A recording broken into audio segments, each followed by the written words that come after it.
হাম ও উপসর্গ নিয়ে বিপুল সংখ্যক শিশু মৃত্যু সরকার ও স্বাস্থ্য অধিদপ্তরের জন্য লজ্জার এমন মন্তব্য করে প্রধানমন্ত্রীর বিশেষ সহকারী ডক্টর এস.এম.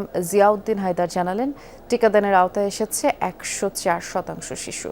তিনি জানান, সরকারের লক্ষ্যমাত্রা ১,৮০,০০,০০০ শিশুকে টিকাদানের আওতায় আনা, এর বাইরেও ভ্যাকসিনেশনের আওতায় অনেকেই আসছে।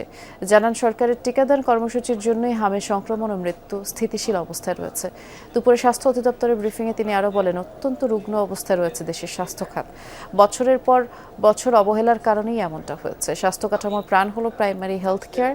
প্রত্যেকের দোরগোড়ায় স্বাস্থ্যসেবা পৌঁছে দেয়াই বর্তমান সরকারের লক্ষ্য। এদিকে স্বাস্থ্য অধিদপ্তরের মহাপরিচালক জানান, এই মুহূর্তে দেশে ভ্যাকসিনের সংকট নেই। সরকারের সদিচ্ছা ও শিশুদের গুরুত্ব দেয়ায় টিকা সংগ্রহ দ্রুত হয়েছে। আমাদেরকে কম্প্রিহেন্সিভ অ্যাপ্রোচ নিতে হবে।